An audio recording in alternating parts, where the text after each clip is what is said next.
Halo Bapak Jokowi, tolong tertibkan pengacara-pengacara yang bukan kuasa hukum, yang terlalu banyak ngomong, memprotes tidak ditahannya Roy Suryo. Saya sepakat dengan Pak Hotman Paris ya, bahwa ada orang-orang yang baik yang mengaku advokat maupun yang mengaku relawan dan sebagainya, mereka itu sangat merugikan Pak Jokowi. Mereka bukan advokatnya Pak Jokowi, mereka juga mengaku-ngaku relawan. Pak Jokowi sendiri juga nggak pernah mengatakan mereka itu relawannya. Mereka advokat dari mana tidak jelas, kualitasnya juga jauh ya dari tapi mereka diberikan kesempatan, mereka bicara seperti diberi panggung seperti itu sama sekali merugikan bukan hanya Pak Jokowi tapi juga bangsa dan negara ini. Jadi saya mohon sekarang ini juga saya sampaikan, yang saya hormati Pak Jokowi, hentikanlah orang-orang itu karena mereka memberikan pendidikan yang tidak baik untuk negara ini. Apalagi ketika mereka sekarang ini mengancam melakukan pembakaran terhadap kantor kejaksaan. Bukankah itu sudah layak untuk ditangkap? Mengapa mereka dibiarkan begitu saja melakukan intimidasi dan melakukan teror secara verbal kepada negara ini, kepada institusi resmi, baik itu institusi negara. Saya bilang kasihan negara ini, karena nanti BBC, Al Jazeera, kemudian CNBC, ya bukan hanya teman-teman media lokal, tapi juga media internasional akan melihat betapa buruknya tata laksana governance di negara ini, sehingga dokumen-dokumen seperti itu bisa meluluskan seseorang menjadi presiden.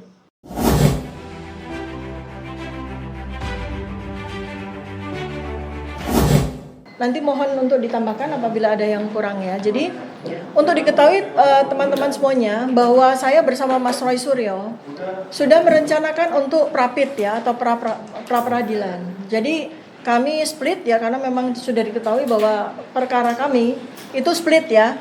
Mas Roy Suryo nomor 300, saya nomor 301 ya. Artinya memang kami harus punya tim sendiri dan harus punya katakanlah strategi sendiri ya, tetapi kami terus bersinergi. Nah, persoalan pra-peradilan ya, kami sudah memasukkan surat permohonan untuk pra-peradilan, tetapi kemudian mengingat dari perkembangan situasi ya, di mana diputuskan pada tanggal 21 Juni 2026 saya tidak ditahan ya pada saat proses persidangan, maka kami kemudian memutuskan untuk membatalkan surat permohonan pra-peradilan.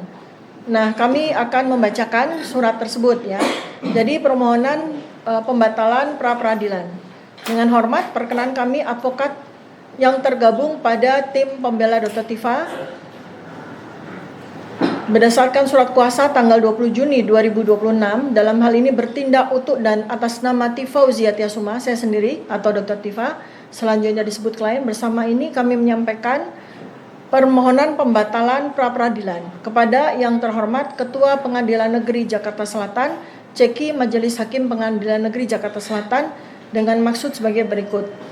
Bahwa kami mengajukan pembatalan atas permohonan pra-peradilan tertanggal 19 Juni 2026 atas nama klien kami yang saat ini dengan nomor pendaftaran PN Jakarta Sel sekian-sekian di Pengadilan Negeri Jakarta Selatan.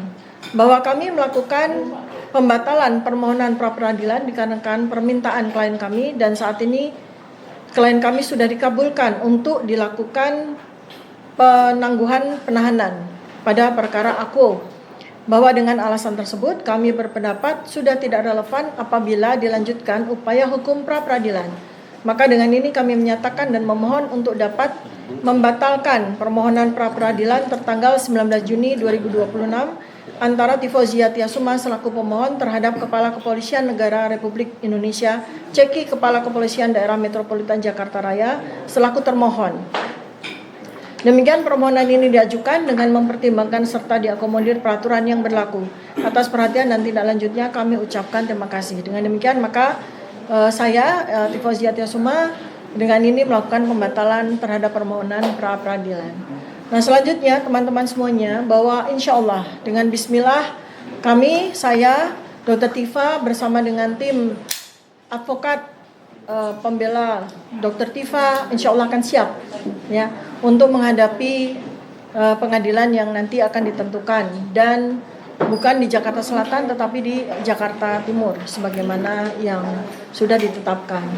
Nah, sedikit kami sampaikan, nanti mungkin Pak Abdul Al-Katiri dan teman-teman advokat bisa menambahkan bahwa pada hari Senin sudah terjadi peristiwa pelimpahan berkas, ya, peristiwa pelimpahan P21 ya tahap 2, di mana saya bersama Mas Roy Suryo bersama dengan barang bukti dan semua dokumen yang terkait dengan peristiwa ini sudah dilimpahkan oleh Polda Metro Jaya ke Kejaksaan Negeri Jakarta Selatan.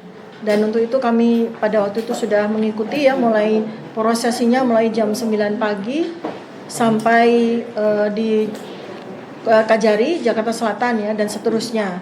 Sampai kemudian sekitar pukul 16 dinyatakan bahwa kami tidak perlu untuk dilakukan penahanan.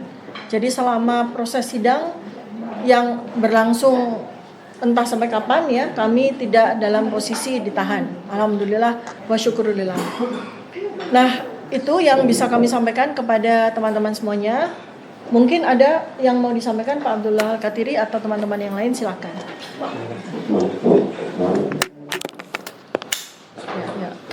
Terima kasih. Saya lanjutkan ya. Saya yakin karena media selalu ikut ya, mengikuti dan membersamai kami di setiap langkah kami.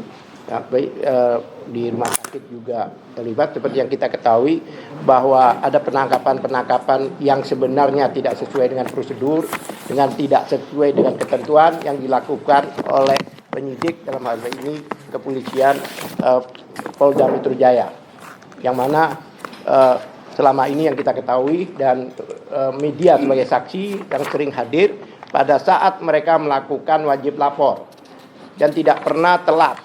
Tiap minggu lakukan wajib lapor hampir 30 kali. Dan setiap dipanggil kami hadir, kooperatif. Tapi tiba-tiba pada hari Jumat pagi hari 19 Juli ada kejutan yang mengejutkan.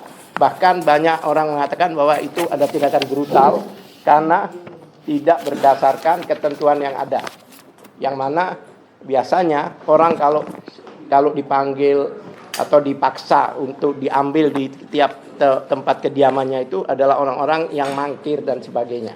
Dengan ini adalah kooperatif, sehingga dasar daripada penjemputan paksa yang dikatakan oleh kepolisian, karena hari itu dari pihak keluarga menelpon saya bahwa ada polisi datang pagi-pagi hari, datang ke tempat jam 6 pagi, yang mana Ibu Tiffany kebetulan hari itu jam 8 harus ujian disertasinya jam 8. Jadi sudah siap mau jalan di tempat parkir, di situ di stop, dipotong di situ dengan 2 mobil ya. 4 mobil. 4 mobil, bayangkan. Seorang wanita loh ini, ya kan, yang tidak pernah melakukan tindak pidana kriminal.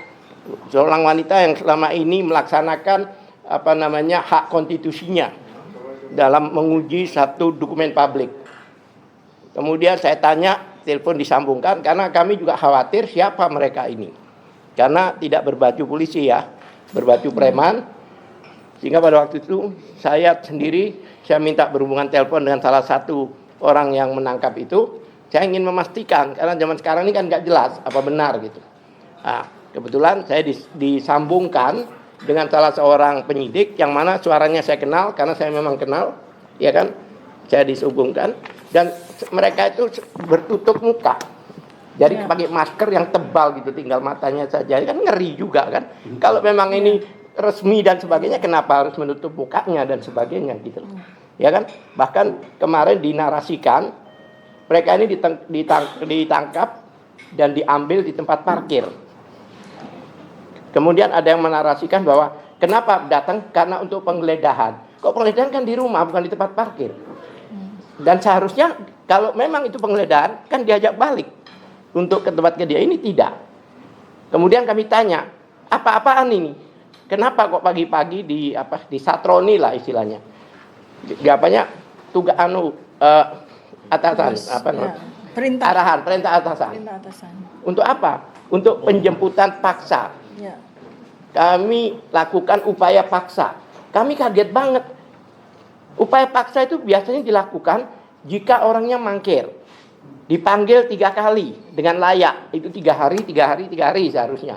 Memang jika tidak hadir, baru ada apa yang dikatakan penjemputan paksa. Ya kan? Dan penjemputan paksa itu biasanya karena hal-hal yang sifatnya satu, takut melarikan diri. Dua, menghilangkan barang bukti. Bukti apa lagi? Udah ratusan bukti yang mereka punya, 130 saksi. Ya kan? Bukti apa? 709 itu surat enggak? Ya. Tapi di yang lain-lainnya itu 17 item. Itu baru satu surat itu. 709 bukti.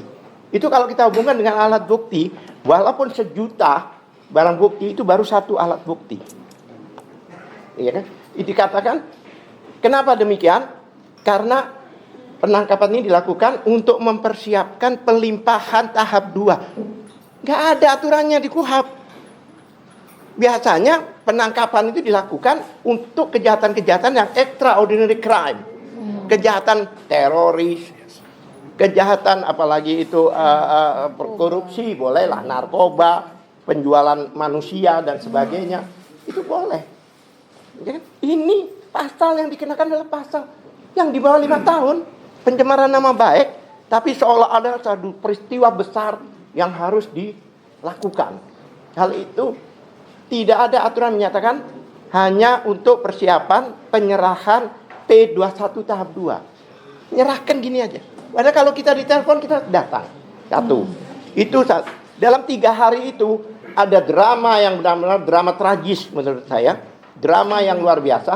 Nah, pada waktu ditangkap, dibawa ke sana, diperiksa oleh kedokteran seharusnya. Biasanya dokternya hadir ke situ. Tapi orang-orang ini malah dibawa ke Nanti panjang lebar itu nanti kita bukan di konfres. Iya. Nanti habis ini. ke polisi, Iya. ya kan? Dibawa ke polisi dan pada hari Minggunya, yang mana hari Senin paginya itu rencananya jadwal jam 8 sudah diserahkan, itu jam 11 malam datang segerombolan orang dari kepolisian untuk mengambil. Padahal kurang berapa jam yang harusnya langsung dilimpahkan ke kejaksaan. Jadi dipaksa diambil dalam posisi masih diinfus, lemah, diambil.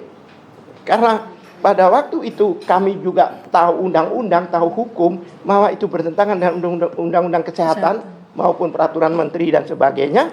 Tidak boleh ada memulangkan pasien di malam hari. Dalam keadaan masih sakit. Apalagi dalam keadaan yang belum dikatakan oleh dokter yang menangani itu boleh dipulangkan. Kami bertahan itu. Sehingga mereka sudah melebihi jam 12, yang mana sudah di luar surat tugasnya. Kan tugasnya kemarinnya. Maka mereka balik. Pagi-pagi mereka datang, 6:30 kalau nggak salah jam 6, maka diambil dibawa ke Polda Metro. Nah, kami ikuti sampai di sana. Kemudian dari Polda Metro mereka diminta untuk pakai baju oranye.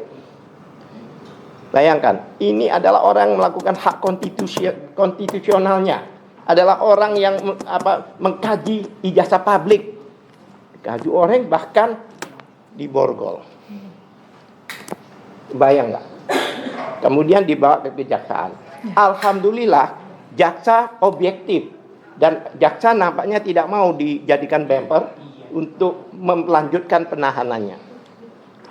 Tapi sampai di sana dievaluasi sama jaksa, dan seperti alasan jaksa waktu dia podcast kan, kenapa mereka ini ditangguhkan penahanannya, itu dengan alasan satu, ini sudah merupakan isu publik.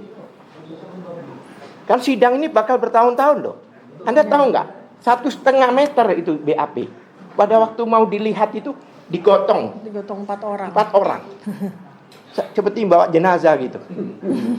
Itu bayangkan. Segitu panjangnya. Digotong. Butuh waktu bertahun-tahun ya. Iya. Saya juga heran apa ini, aku bilang.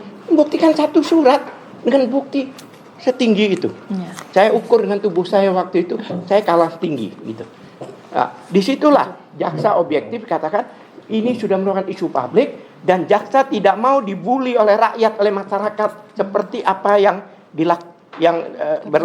dilakukan terhadap kepolisian oleh rakyat Indonesia.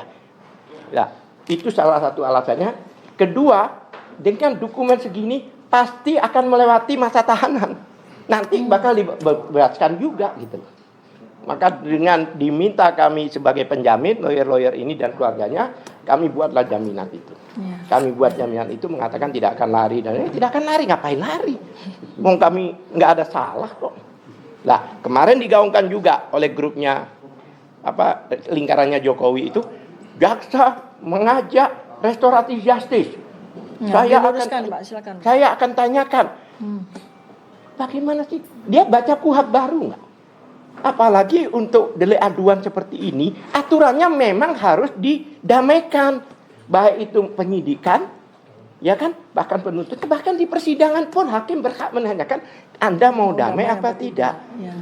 Kok mau dilaporkan jaksa melakukan? Itu memang masuk di dalam SOP mereka dan harus ditanyakan. Barangkali mereka mau damai, selesai kan? Dengan pertanyaan apakah saudara mau restoratif justice? Ya. Dokter Tifa dengan tegas mengatakan tidak. Itu. Tapi dimasalahkan seolah-olah jaksa jadi jadi broker juga seperti mereka gitu loh. Tidak. Itu adalah protap mereka gitu. Saya pikir karena ada beberapa orang juga yang ingin berbicara sampai di sini, ya mungkin kalau ada pertanyaan nanti insya Allah kami jawab. Terima kasih. Ya. Baik, sebelum kepada advokat yang lain, saya perlu sampaikan ya, teman-teman semuanya ya, bahwa nanti setelah konferensi ini saya akan menyampaikan lebih lengkap lagi ya, kronologi dari mulai pukul 6 pagi di hari Jumat tanggal 19 Juni 2026 sampai hari Senin tanggal 21 Juni 2026 di Kejaksaan ya. Di situ banyak sekali cerita, banyak sekali fakta kejadian yang saya alami sendiri bersama dengan saksi saya, baik dari para advokat juga, yang sangat perlu untuk saya sampaikan dengan sejelas-jelasnya kepada masyarakat luas untuk mengcounter segala macam isu ya, disinformasi yang beredar selama ini ya, selama kejadian dari hari Jumat sampai dengan hari Senin. Tapi nanti setelah konferensi ya. Nah, silakan para media kalau memang berkenan untuk mendengarkan cerita saya lengkap ya. Baik, mungkin selanjutnya bisa ditambahkan lagi oleh para teman-teman advokat yang lain apabila ada yang ingin disampaikan. Ya. Assalamualaikum warahmatullahi wabarakatuh. Iya. Mungkin saya hanya menambahkan dan sedikit menanggapi mungkin bahwa adanya komplain ataukah kompres yang dilakukan oleh beberapa pihak yang sampai teriak-teriak bengok-bengok kata orang. Ya, itu perlu mungkin kita luruskan. Harus dijawab dengan detail apa-apa yang dia teriakan itu adalah tidak sesuai dengan mekanisme atau tidak sesuai dengan aturan hukum yang berlaku. Perlu kita sampaikan juga bahwa mereka yang berteriak itu adalah orang-orang yang salah satunya adalah sebagai pelapor. Tetapi dalam kasus ini ternyata oleh pihak Kejaksaan Jakarta Selatan itu sudah ditolak. Ya, jadi yang di proses hukum untuk kita hadapi nanti ini pelapornya adalah hanya Pak Jokowi. Kalau untuk 3 orang itu atau 4 orang itu sudah dibatalkan karena tidak memiliki legal standing untuk melakukan laporan polisi. Jadi adapun dramanya selama ini tidak kemana-mana itu sebenarnya adalah di luar mekanisme dan tidak sesuai dengan etika yang ada. Karena apa? Karena mereka adalah bukan pihak dalam persoalan ini. Pertama, terus kedua masalah teriakan-teriakannya meneriakkan ke Pak Presiden, meneriakkan kepada Jaksa Agung, kepada Bang Dasko dan lain-lainnya. Nah itu dulu juga mereka berteriak-teriak akan membakar, mengancam kejaksaan kalau tidak dilakukan penahanan. Nah ini yang harusnya pihak kepolisian ataukah aparat keamanan itu mengambil langkah-langkah hukum kepada orang-orang yang memprovokasi gitu loh, hal seperti ini. Mereka yang tidak paham hukum sebenarnya, ya, terutama adanya tuduhan-tuduhan. Selama ini mereka memang kan paling doyan untuk menuduh kita. Ada di belakangnya orang besar lah. Sekarang menuduh lagi Pak, secara tidak langsung menuduh Presiden Prabowo, ya, yang melakukan intervensi. Karena apa? Katanya Pak Jaksa Agung itu bawahannya, atasannya Pak Jaksa Agung siapa? Presiden. Nah ini hal-hal yang seperti ini yang harus diluruskan. Atasannya polisi juga siapa gitu kan? Padahal apa yang dilakukan oleh kejaksaan itu betul-betul sesuai dengan aturan hukum yang ada. Andaikan mereka mau melakukan atau melanjutkan apa yang dilakukan oleh pihak Polda Metro, malah itu kan menyalahi aturan. ataukah minimal equality before the law. Kita lihat ada beberapa kasus yang sama persis. Masalah Sylvester Matituna, saya harus juga gambarkan. Dia adalah pada saat itu siapa yang dia korban, yang dia laporkan, yang dia hina. Kan pada saat itu wakil presiden Republik Indonesia dan masih menjabat pada saat itu, Bapak Yusuf Kalla. Saya kebetulan pada saat itu salah satu kuasa melakukan pelaporan ya kepada Sylvester Matutina. Pada saat proses sebagaimana alasan Polda kemarin penyidik bahwa dilakukan penangkapan dan penjemputan paksa karena akan dilimpahkan tahap 2 untuk dilimpahkan ke kejaksaan. Kita lihat kasus yang sama, apakah dilakukan hal yang sama? Sylvester padahal udah inkrah ya. Sylvester pada saat itu proses P21 tidak dilakukan penangkapan penahanan. Justru Bahkan sudah divonis. sekarang pun jauh melebihi hal yang apa yang kita alami. Karena apa? Sylvester itu sudah inkrah, sudah final bahwa dia bersalah, dihukum 1,5 tahun. Ya, harusnya, tapi sampai sekarang ternyata belum dilakukan penangkapan. Harusnya teman-teman penyidik Polri, dalam hal ini Polda Metro yang mengusut kasus kita, harusnya itu yang difokuskan, jangan mempermalukan hukum gitu loh. Nah, itu logika hukum pun tidak masuk. Ya, selama ini beliau sudah dicekal, beliau diwajibkan harus wajib lapor 1 kali dalam 1 minggu, dan mereka adalah orang-orang yang betul-betul konsisten tepat waktu, tidak pernah 1 kali pun mereka ingkar. Kalau memang betul-betul mau sesuai dengan aturan hukum yang ada, nggak usah bikin heboh, bikin ribut, bikin dramatisir, mereka datang langsung, Bu, besok Mas Pak Alkatiri, besok hari ini kita mau nimpahkan ya, sebagaimana yang kita alami selama ini. Kita ini lawyer semua ini, saya sudah hampir 30 tahun jadi lawyer, semuanya tidak ada pernah masalah pelimpahan. Semuanya itu enak, tidak perlu harus kok ini tiba-tiba didatangin rumahnya, dilakukan suatu tindakan yang di luar kalau menurut banyak orang mirip-mirip penjemputannya itu seperti yang ada di film-film. Seperti terorisme. Kebetulan juga kita sering menangani kasus terorisme, ya, apalagi teman-teman dari Muhammadiyah. Senior kita Bapak Prof. Musro Mukadas luar biasa. Kemudian masalah tadi penjelasan lagi masalah apa yang disampaikan oleh salah satu organisasi ormas OA, organisasi advokat. Selama ini mereka yang mengatasnamakan organisasi advokat, yaitu Peradi Bersatu. Secara hukum dan secara logika hukum tidak masuk akal ketika ada organisasi advokat itu tidak netral dalam menangani penanganan suatu kasus. Itu tidak boleh melaporkan satu pihak. Karena apa? Kalau organisasi advokat itu berarti milik bangsa, milik masyarakat semuanya, itu dia harus akomodir. Tidak bisa berpihak dalam satu pihak. Makanya mungkin salah satu pertimbangan dari jaksa penuntut umum menolak laporan ini. Kemudian sedikit bercerita pada saat proses penangkapan. Kebetulan saya pagi-pagi datang bersama Pak Alkatiri ke Polda Metro Jaya. Itu kita sampai, ternyata beliau dimasukkan ke ruangan khusus untuk ujian ya. Jadi saya temui cuma Mas Roy. Lanjut dari itu sorenya ternyata dipaksa untuk berpakaian orange, kemudian harus diperiksa, dibawa ke rumah sakit Sukanto, Polri Sukanto. Pada saat itu ya kita memprotes ya, karena kita pikir ini kan tidak objektif kalau harus dipaksakan ke sana, karena tadinya dari atas ke bawah itu sudah dilakukan pemeriksaan yang sebagaimana yang kita alami selama ini gitu loh. Kemudian setelah dikirim, nah itulah tadi ternyata sampai di sana pihak dokter sebagai yang berwenang untuk itu didapatkan bahwa beliau memang lagi pada saat itu stres, mungkin banyak pikiran, karena siapa sih yang tidak ini. Nah, kemudian dinyatakan harus dirawat, dan itu tidak bisa diintervensi oleh siapapun, karena itu memang adalah mekanisme keputusan kedokteran. Mungkin lanjut dari itu mungkin nanti akan dilanjutkan oleh Bu Tifa. Intinya makarallahu wallahu khairul makirin. Ya Allah maha dari makar itu sendiri. Jadi kita tidak akan mungkin melawan itu. Terima kasih. Mungkin dari saya sekian. Mas Burhan dulu. Ya, Ada lanjutan atau dari Bang Ewi ya. Bang Burhan Dari udah Kalafik. kan? Udah ya, Bang Ewi aja ya. Oh, udah. Baik, terima kasih. Assalamualaikum warahmatullahi wabarakatuh. Kami dari LBH APPP Muhammadiyah memang ditugaskan untuk mendampingi dalam pembelaan Dr. Tifa.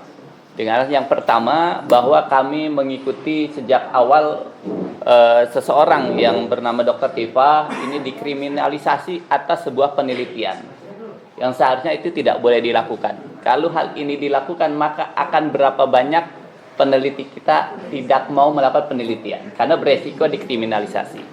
Sehingga kami wajib hadir untuk melakukan pembelaan. Yang kedua, dalam perjalanan perkara ini banyak ketidakadilan yang diderita oleh Dr. Tifa, sehingga kami harus mendampingi agar ketidakadilan ini bisa kita minimalisir. Karena memang sejak awal kami ditugaskan oleh Ketua Pimpinan Pusat Muhammadiyah Bidang Hukum dan HAM Pak Busro Muqaddas, jika ada tindakan-tindakan aparat terhadap seseorang yang kita lihat adalah sebuah tindakan kriminalisasi, maka LBH AP Muhammadiyah diwajibkan untuk melakukan pendampingan kepada siapapun dan dimanapun. Sehingga kami melihat bahwa kasus Dr. Tifa ini sesuatu hal yang wajib untuk dilakukan pembelaan agar tindakan-tindakan aparat yang selama ini kita lihat tidak mencerminkan keadilan itu bisa kita hindari. Dan ini tidak bisa juga dibiarkan. Karena kita melihat tadi teman-teman sudah menjelaskan perjalanan dan perbandingan sikap aparat terhadap kasus Dr. Tifa kemudian dibandingkan dengan kasus yang lain, ini sangat berbeda jauh sikapnya. Padahal sejak awal Dr. Tifa ketika dipanggil tidak pernah mangkir sedikit pun. Dilakukan wajib lapor, dia tidak pernah alpa sekalipun. Dan setiap undangan apapun dari pihak kepolisian dia tidak pernah mengabaikan undangannya. Sehingga ketika dilakukan penangkapan secara dadakan dan seolah-olah ini seperti tindakan teroris, ini salah satu bentuk intimidasi dan kriminalisasi yang tidak bisa kita biarkan. Kemudian kita berharap dengan akan diselenggarakannya sidang,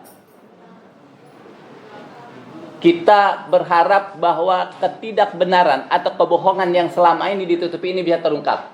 Tapi yang jadi pertanyaan kami selama ini, apakah ada keberanian dari Bapak Jokowi untuk hadir dalam persidangan yang akan digelar nanti? Kami berharap dia menunjukkan jiwa kenegaraannya untuk hadir dalam persidangan dan membuktikan jika memang dirinya yang selama ini dia anggap kebenaran, dia ungkap dalam persidangan. Sehingga terbukti siapa yang salah dan siapa yang benar. Mungkin itu saja yang dapat saya sampaikan. Terima kasih. Ya, terima kasih Bang Ewi. Saya juga akan sampaikan ya, ini beberapa hal penting terakhir ya untuk konferensi ini. Ya, yang pertama adalah saya perlu mengklarifikasi soal perawatan saya dan Pak Roy Suryo ya di Rumah Sakit Kramat Jati. Karena ini banyak juga isu-isu yang tidak bertanggung jawab yang beredar ya.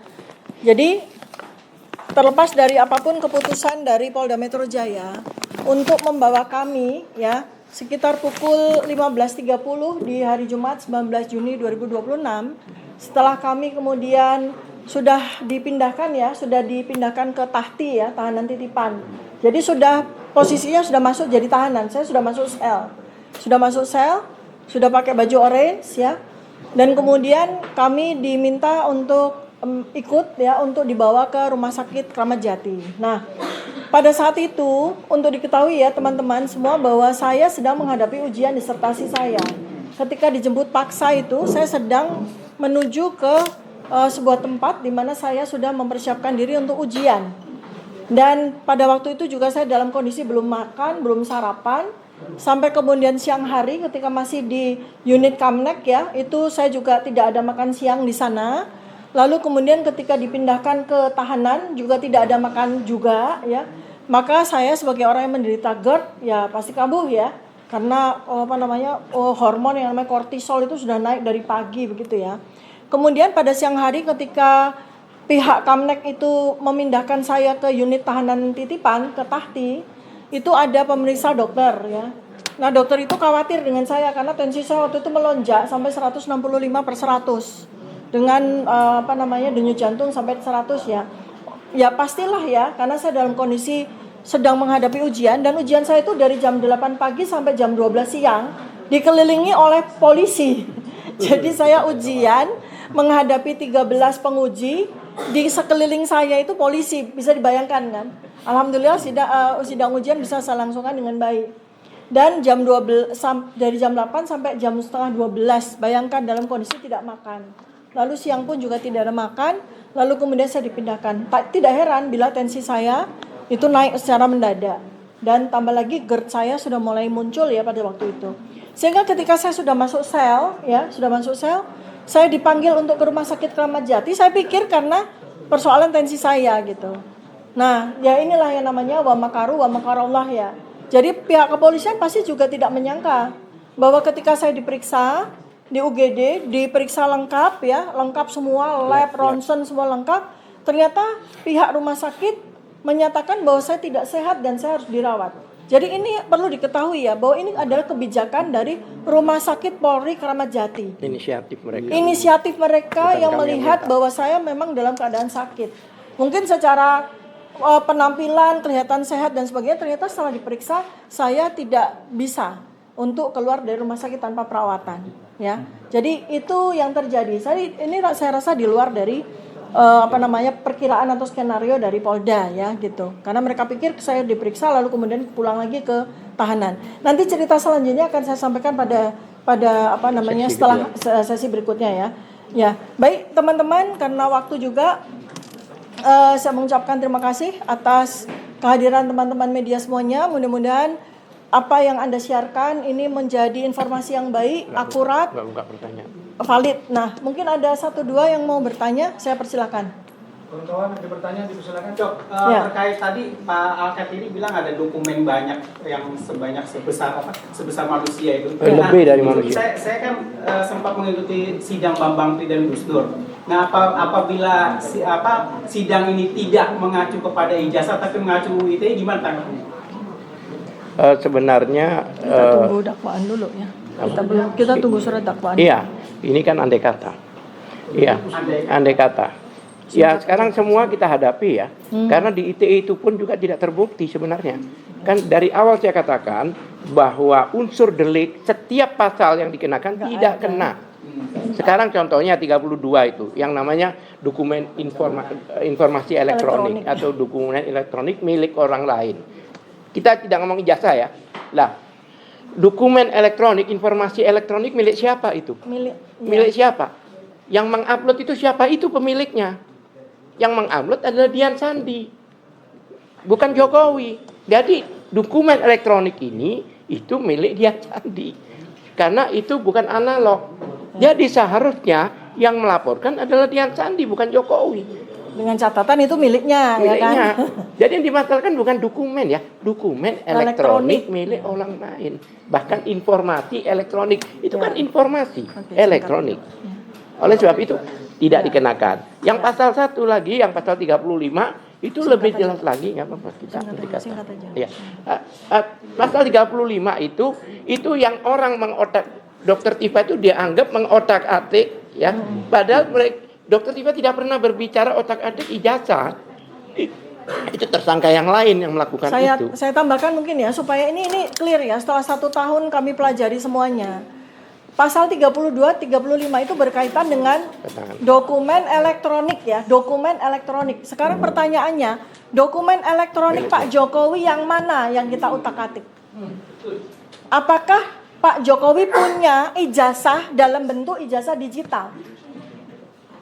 Kalau lulusan UGM benar tahun 1985, ijazahnya itu bentuknya kertas, bukan bentuknya digital. Jadi kalau pasal 32, 35 itu diterapkan itu sama sekali tidak relevan.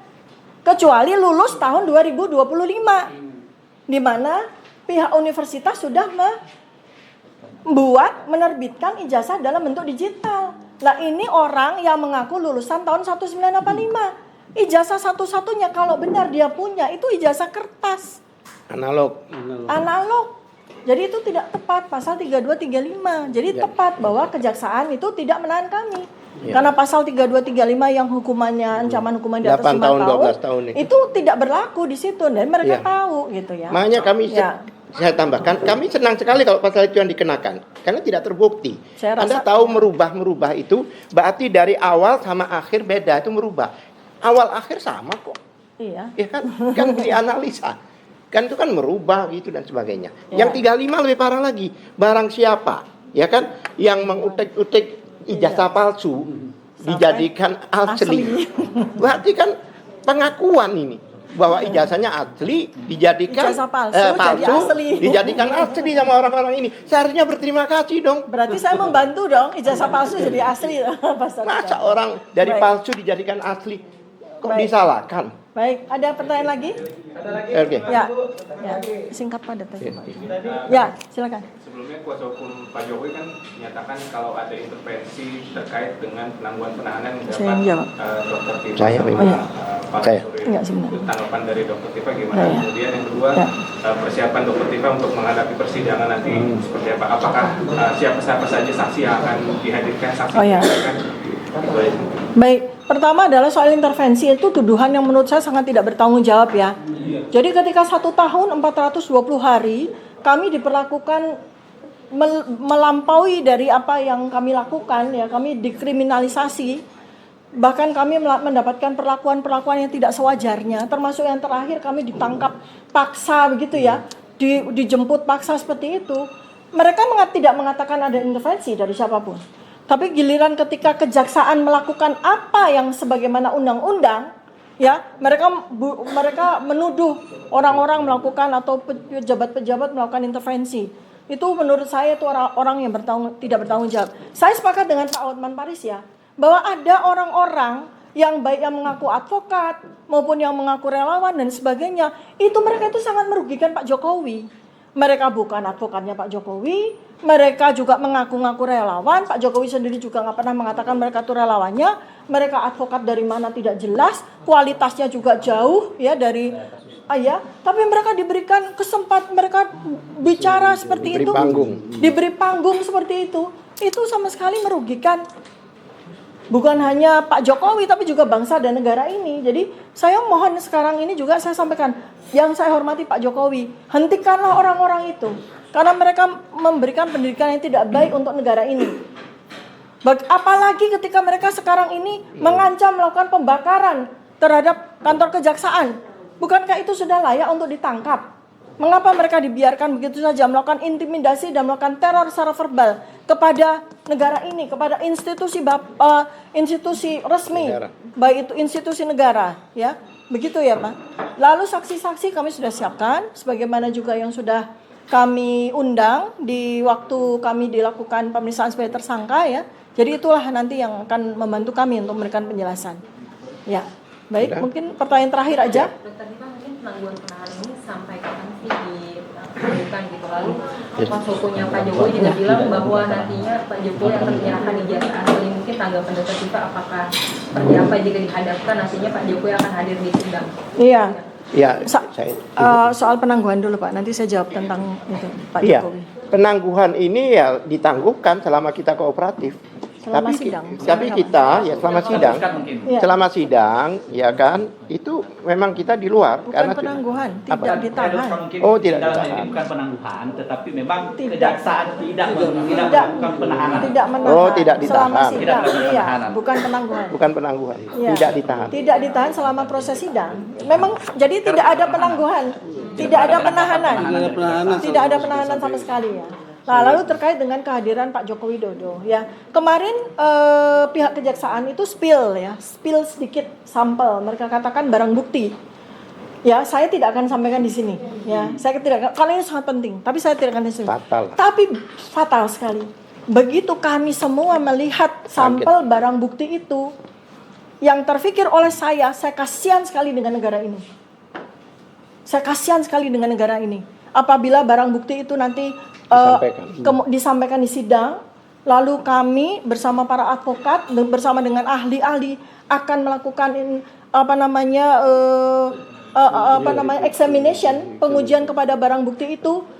Saya bilang kasihan negara ini karena nanti BBC, Al Jazeera, kemudian CNBC, ya bukan hanya teman-teman media lokal, tapi juga media internasional akan melihat betapa buruknya tata laksana governance di negara ini, sehingga dokumen-dokumen seperti itu bisa meluluskan seseorang menjadi presiden. Ya, jadi itu kasihan negara. Iya, sangat menguntungkan kita, teman-teman. Ya, yang kedua, saya kasihan kepada Pak Jokowi. Saya kasihan sama beliau. Sulit sekali mempertahankan barang bukti itu. Ya, itu ya, Mbak. Baik, terima kasih sekali atas kehadiran para media sekalian. Mudah-mudahan disiarkan, kita insya Allah akan memberikan kebenaran yang terbaik bagi bangsa dan negara ini.